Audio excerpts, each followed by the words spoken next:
नई सरकार में सम्राट चौधरी जब गृह मंत्री बने तो उसी समय उन्होंने ऐलान किया था कि बिहार में अपराधियों की खैर नहीं और इनकाउंटर का दौर शुरू हो गया। लेकिन उस इनकाउंटर में अपराधियों के पैर में गोली मारी जाती थी। कल जो इनकाउंटर हुआ है, कल बीती रात जो इनकाउंटर हुआ है, उसमें अपराधी के सीने में गोली मारी गई है। यानी कि अब इनकाउंटर की परिभाषा बदल चुकी है। नमस्कार, आप देख रहे हैं अमर उजाला, मैं आपके साथ कृष्ण बल्लभ नारायण। कल जो घटना हुई है भागलपुर में, एक सरकारी अधिकारी की गोली मारकर हत्या की गई है। उसमें 2 लोगों को गोली मारी गई थी, जिसमें एक सरकारी अधिकारी की मौत हो चुकी है।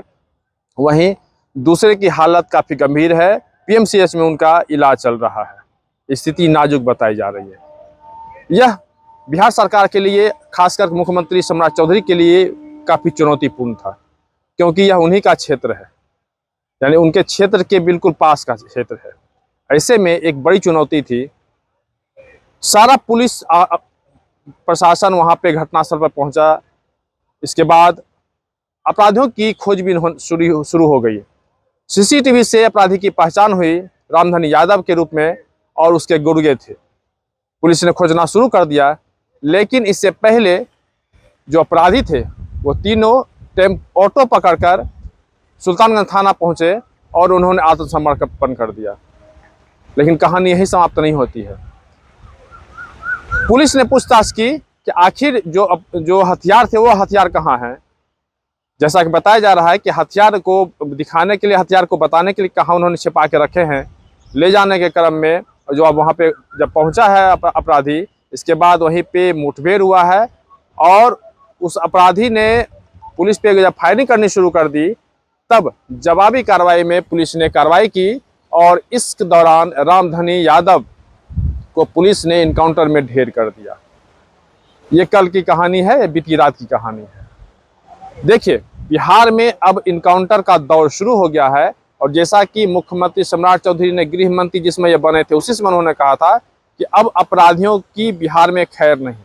तो जो अगर बिहार में अपराध करेंगे, वो बहुत जल्दी उन्हें उसकी सजा मिलेगी।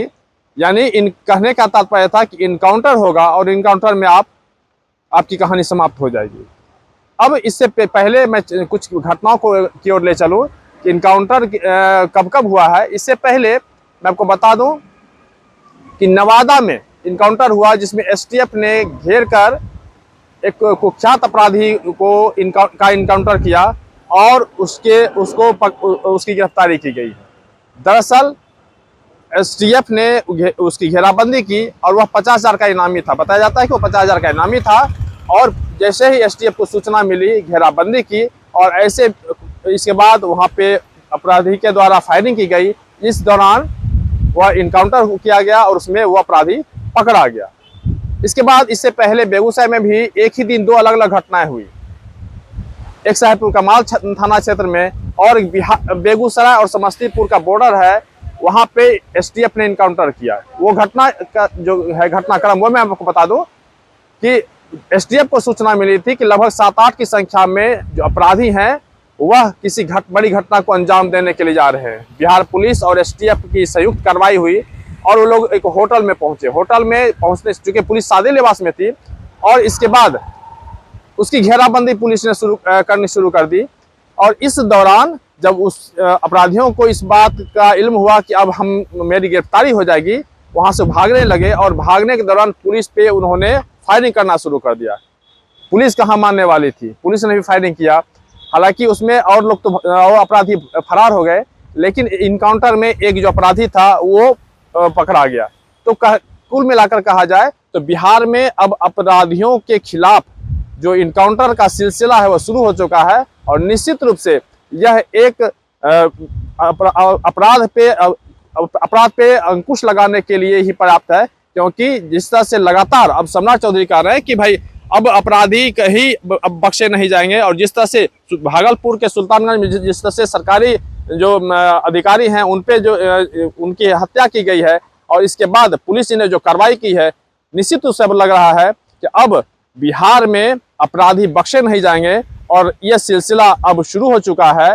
निश्चित रूप से ऐसे में अपराध पे नियंत्रण हो पाएगा। पटना से अमर उजाला के लिए कृष्ण बल्लभ नारायण। आपके राज्य की खबरें, आपके शहर की खबरें सबसे पहले जानने के लिए देखते रहें अमर उजाला। चैनल को सब्सक्राइब जरूर कर लें और पाएं हर अपडेट।